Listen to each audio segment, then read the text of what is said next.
The philosophy of the order of operations.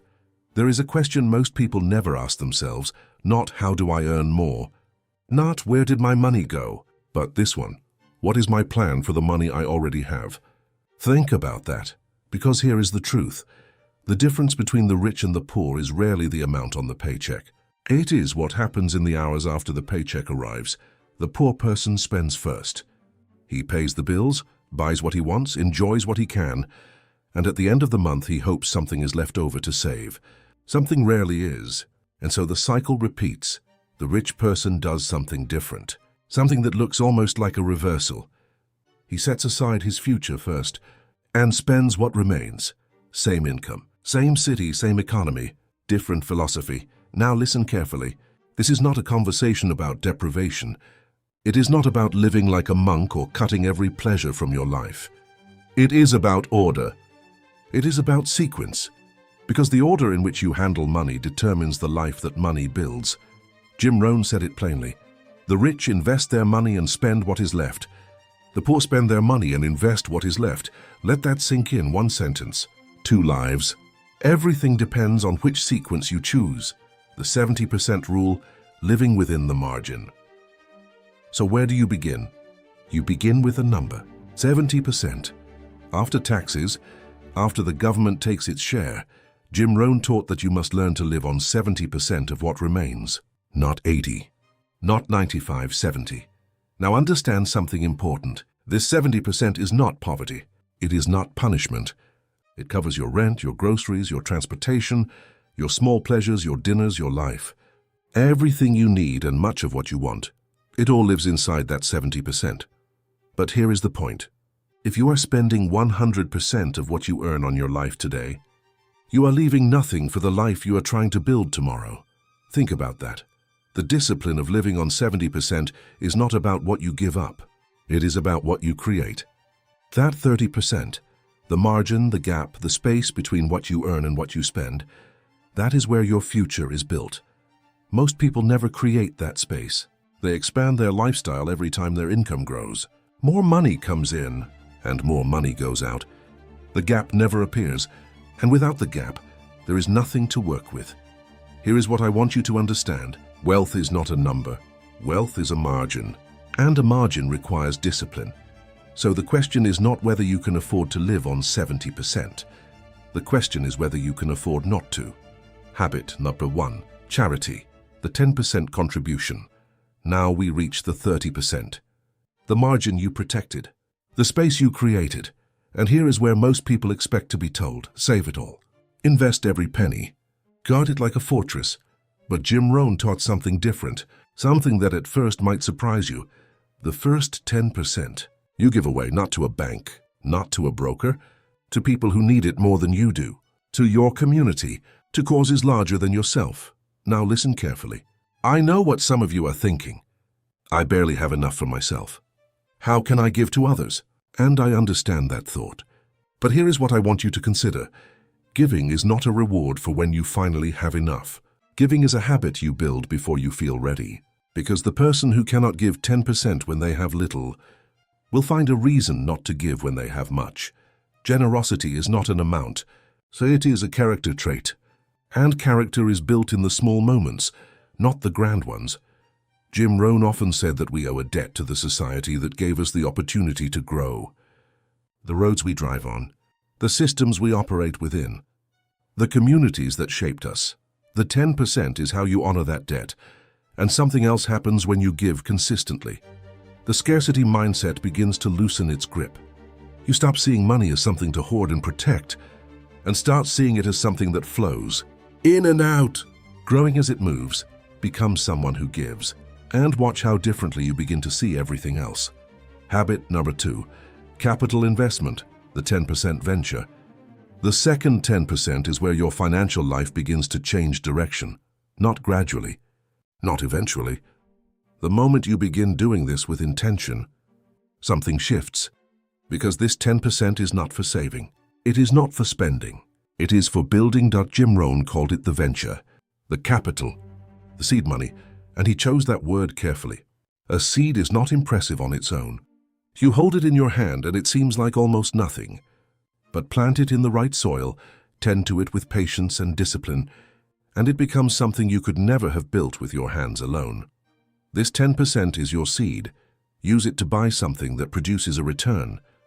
A small investment, a tool that grows a skill, inventory for a side business, an asset that works while you sleep. The goal is simple but profound: to stop trading only your time for money and start making your money work alongside you. Here is the truth. Wages make you a living. Profits make you a fortune. Think about that. Most people spend their entire lives on the wage side of that equation.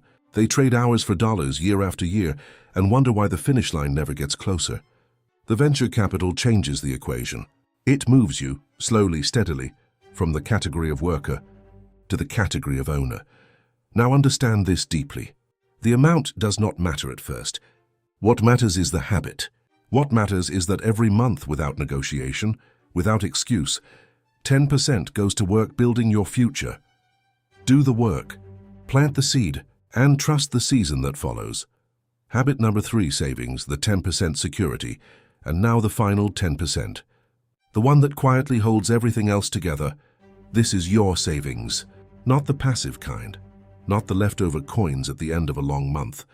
This is active savings, intentional savings, the kind you set aside before the world has a chance to spend it for you.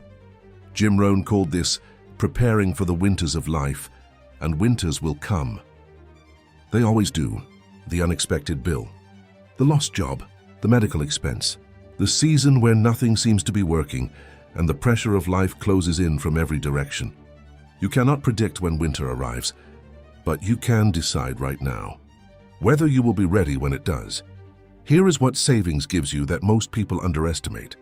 It gives you peace. And peace gives you courage. Think about that. When you have nothing set aside, every risk feels enormous. Every decision feels desperate. You cannot think clearly when you are afraid. You cannot build boldly when survival is the only thing on your mind. But the person with 3 months, 6 months, a year of security behind them, that person makes different decisions, calmer decisions, braver decisions. The savings account is not just a number in a bank. It is the foundation beneath your feet that allows you to stand firm when everything around you shakes. Now understand something important. The 3 habits together, the giving, the venture, the security, they are not 3 separate ideas. They are one complete philosophy. Contribute, build, protect. 10%. 10%. 10% simple disciplines, practiced every day, on every paycheck. Without exception, that is not a budget. That is a blueprint for becoming wealthy. The promise. Working on your fortune. Now let me bring this together, because I want you to leave this conversation with more than a formula. The 70-30 rule is not magic. It is not a secret that the wealthy have hidden from you. It is a decision, a sequence, a philosophy practiced quietly, consistently over time, by people who decided they were done leaving their financial future to chance. Here is the truth. You may start small. The 10% you set aside this month may feel almost insignificant. The venture capital may be modest. The savings may seem slow to grow. And in those early months, doubt will come. It will whisper that it is not worth it, that the amounts are too small to matter, that other people have advantages you do not have. Now listen carefully. Those are normal thoughts, but they are not true thoughts, because wealth is not built in a single dramatic moment.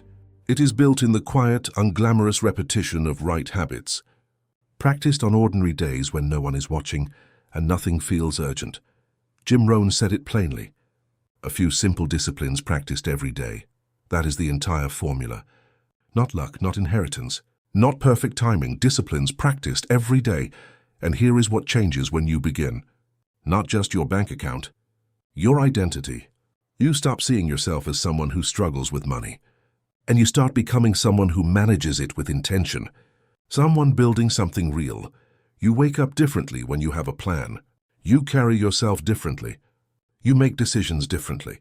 Because you are no longer just working to pay your bills.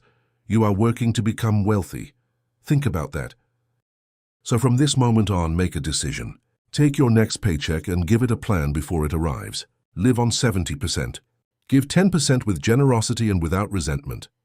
Invest 10% into something that grows, and save 10% as the foundation beneath everything you are building. Nobody is coming to organize your financial life for you.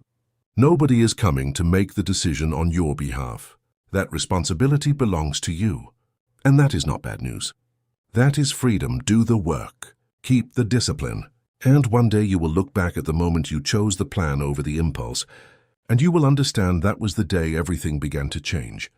Become someone you are proud of, and your fortune will follow. If you found value in these principles, subscribe to the channel for more timeless wisdom on wealth, discipline, and personal growth. Turn on notifications so you never miss a lesson. And remember, it is not how much you earn that determines your future. It is what you decide to do with what you already have.